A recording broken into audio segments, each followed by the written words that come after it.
Buyers, grab a tissue box because you're probably going to need it after today's episode. So not only are interest rates still hovering in the mid 6% range, but home prices in Orange County are back on the rise again. So how much are they going up and will this continue to happen? That's what we're going to talk about on today's episode. So if you're a returning subscriber, thank you so much for your continued support. I really do appreciate it. If this is your first time tuning in, hi, I'm Josh Alexander, your local Orange County real estate agent, as well as host of Orange County Housing Market News, your one-stop shop for all things Orange County. So if you're thinking of buying or selling a home, make sure you hit that subscribe button because I go over different tricks and tips to help you win in today's market. So in today's episode, I'm going to be going over what you should expect to happen in the housing market in Orange County in the month of May. So let's go ahead and get into it.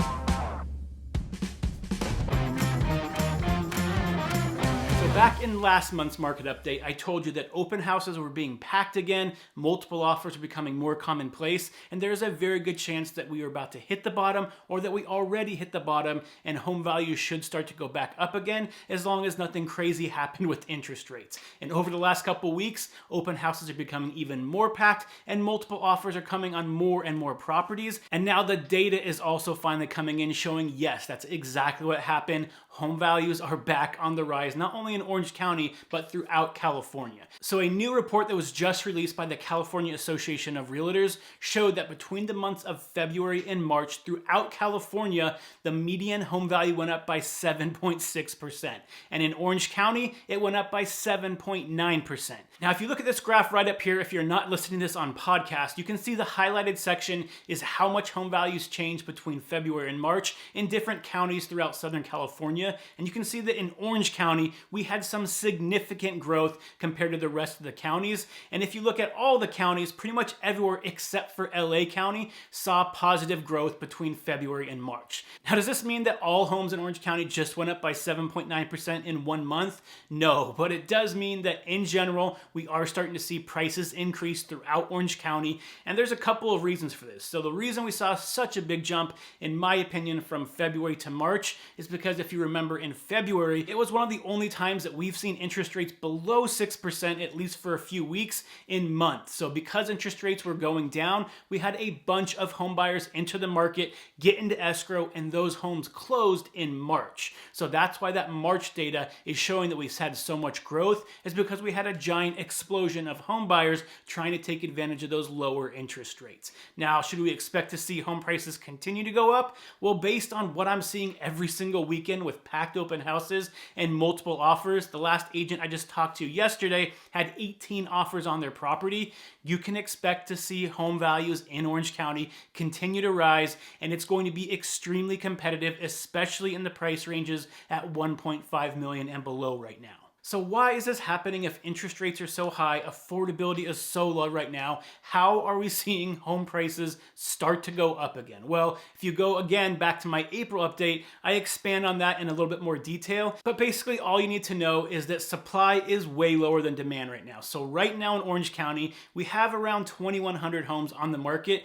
Typically during this time of year, so the 3 years leading up to COVID, we were looking at an average of 6,000 homes on the market. So almost 200% more homes on the market during this time of year. Now, even though demand is also low, it's only about 63% lower than it normally is, and we're starting to see demand continue to grow, while supply is really just having a hard time getting above that hump and getting any larger. Over the last couple weeks, supply went up by about 1%, where demand grew by about 3%. So demand is continuing to grow faster than supply, and even though both are low, supply is way lower than demand right now, and that's causing these price increases because there's just not enough homes out there for the buyers trying to purchase properties right now. Now, are we back to that crazy hot housing market we saw during COVID? No, but surprisingly, we're not that far off. Right now, the average days on market in Orange County, so the time a seller puts their house on the market to when it goes into escrow, has been hovering right in the mid-30s. Now, typically, a seller's market is anything under 90 days. So when you're in the mid-30s, we are definitely in a hot seller's market. And again, the majority of price ranges under 1.5 million in Orange County. So if you're thinking of buying or selling a home in the month of May, what should you expect? Well, on the buying side of things, you just need to expect a lot of competition. There are a lot of people looking for very few homes right now, which means that you need to have have your pre-approval ready. If you don't already have that, stop what you're doing, talk to a lender. It's free because you really can't place an offer without one right now. Have that pre-approval ready, be able to have a game plan set up with your agent so you can see the home as quick as possible, because typically once the house goes on the market, after that weekend, you're going to have multiple offers on those homes. So if you're not part of that process, you're going to miss out on that home. So make sure you have that ready to go, and then make sure before you start looking for homes, you have that list of must-haves, so that way you can identify your home quickly and know that it's going to work for you, and that way you don't feel that buyer's remorse after you get into escrow and close on it, because it's going to meet that specific criteria that you have for your home. Now, if you're a buyer sitting on the sidelines right now thinking to yourself, I don't want to deal with this, I want to wait for interest rates to go down, I want to wait for inventory to go up a little bit so it's not so crazy, just know that there is no data showing right now that inventory is going to rise. And there are a lot of reasons for that. I've gone over that in the last couple of videos I did, so you can feel free to go back and check that out. But inventory is just not going to rise to a point where you're going to see home prices coming down anytime soon. They might flatten out for a little while, but going down at this point is going to be extremely difficult to do unless interest rates get above 7% sustainably. If you see interest rates above 7% for an entire month, then you might see the housing market slow down again. But right now, every single month that goes by, it's becoming more and more clear that we probably saw the highest interest rates that we were going to see last October, and they've been dropping ever since. So what is my advice for buyers during this month? Well, it's pretty much always the same thing. And my advice is, you're not a market speculator, you're not trying to flip a property. Most buyers are trying to buy a house for yourself, for your family, to live in for the long term. So if you're thinking of buying a home and you want to be there 5+ years, you need to talk to a lender. They're going to tell you what you can afford right now, and if that payment gets you into the neighborhood with the amenities you want,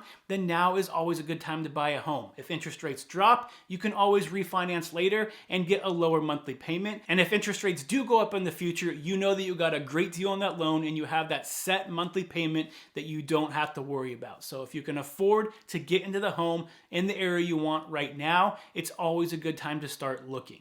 Now, the one ray of hope that I will give for buyers is during the month of May, typically that is when we see the most amount of homes hit the market out of any other month during the year. So there is a good chance that hopefully inventory will go up at least a little bit, giving you some more options over the next couple weeks. However, that's not a given. If interest rates drop and demand goes up even higher, then inventory is just not going to get up. However, this month, because school's almost out, is the month that a lot of sellers place their house on the market. So make sure you have that pre-approval ready to go and you're able to pounce on any home that's going to be ideal for you and your family. So on the selling side of things, please just get your house on the market. Buyers are out there waiting for homes on the market. I'm working with 6 or 7 buyers right now that are just sitting there waiting for the right house to pop up so they can actually place an offer. There's just not enough inventory. So if you're thinking of selling your house, as long as you price it correctly and market it correctly, you're going to get a great price for your home. In fact, over the last 250 sales in Orange County,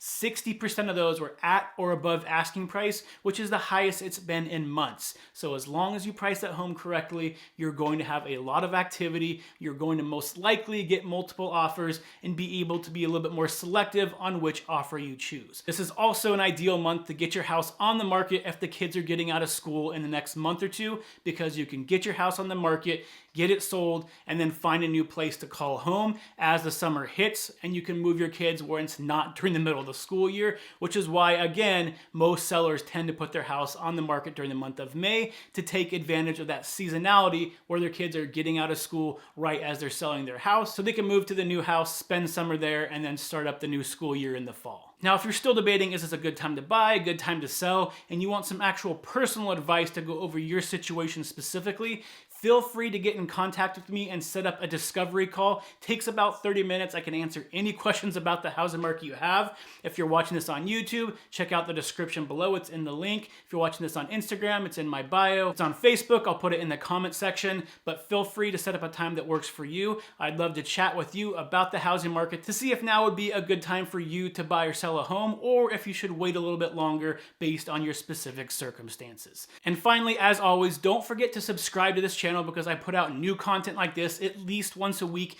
to give you updates on what's happening in the housing market. So if you're thinking of buying or selling a home in the near future, this is a great place to start. So hit that subscribe button and feel free to share this with any family and friends that might find this useful as well. And until next week, stay healthy, stay happy, and I will see you on the next show. Bye, everybody.